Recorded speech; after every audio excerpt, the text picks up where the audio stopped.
Hello YouTube, I'm Zacorion Collins and I'm a freshman from Clark Atlanta University, and this is a podcast in response to my Calculus 1 class administered by Dr. Tarina Lewis, and today we're discussing derivatives. And derivatives are nothing more than slopes and instantaneous speed. So here first I have listed the formal definition of a derivative, and it is the formal definition for a derivative is the limit as h approaches 0 if is the function of x plus h minus the function of x all over h, as you can see right here. Moving on, so with that being said, we're going to the product rule, and here we have listed the product rule, which says to find the derivative we have to do f of x times g prime of x plus g of x times f prime of x. That's the rule for finding the product rule. Next we have the quotient rule. It's similar to the product rule, except it has the negative sign and it's all over g of x squared. And note something I missed for the product rule. Use this when you're multiplying by two x values. When you have two x and you're multiplying. And for quotient, you have to have a x in the numerator and the denominator. And also note, to use the quotient rule, you can't have a radical in the denominator. And it says that g of x times f prime of x minus f of x times g prime of x all over g of x squared. Okay, next, moving on down, we have the let me see if you can see that, the power rule. And for the power rule, I chose to give an example. So here we are taking the derivative of 2x cubed, and with the power rule, what you're going to do is you're going to take the exponent and multiply it by the what do you call it, the constant, which is 2. You're also going to subtract your exponent by 1. So here we have the derivative of 2x cubed is going to be 6x squared. Moving on down, we have the constant multiple rule. And here you to take a derivative, all you're going to do is you're going to your constant, you're just going to let that go along for the ride, and you're going to take the derivative of a function. And things like when you're taking the derivative of a constant, the derivative of a constant is always 0, any number. Next, we're going to move on to derivative of trig functions, all 6 of them.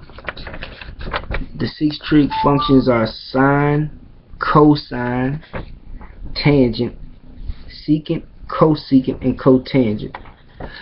What you want to kind of remember for these rules is that the trig functions with the prefix co, you want to try to associate them with the negative sign, because that's one thing they all have in common. All of the trig functions that start with co, they have a negative. And remember to when writing these, always have an x behind your trig function, or else it isn't a trig function. So start with sine. The derivative of sine is cosine.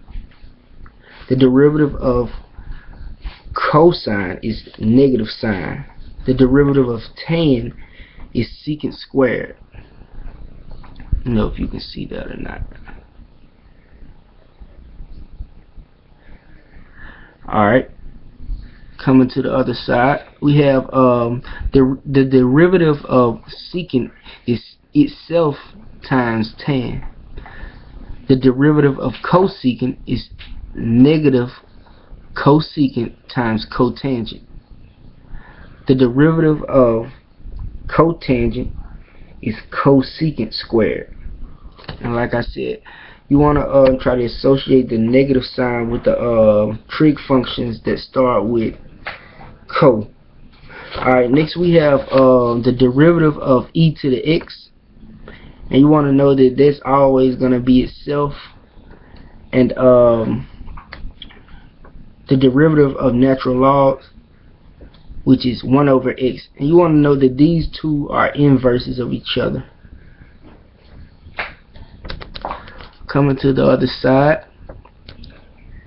we have the chain rule, and the chain rule is something we kind of worked on last, but you use this when you're working with finding derivative of a function inside of a function, and it reads you're gonna do f prime of g of x.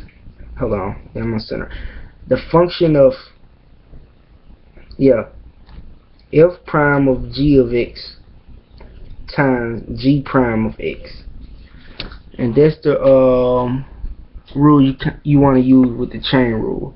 And something I forgot was the point slope form. And generally, you're gonna be asked to find. You're gonna use this rule. It's equation.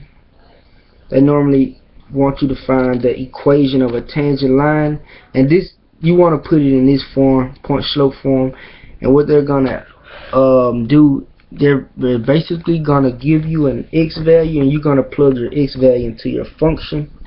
Here I had a little function, which the function was x squared, and I plugged my x in, which was 2, and I got 4, and the 4, that's my y1, and you're gonna find the slope, which is m.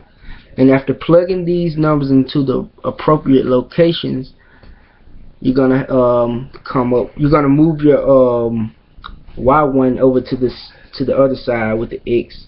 You're gonna have it set up as y equals mx plus b, and that's the equation of a line.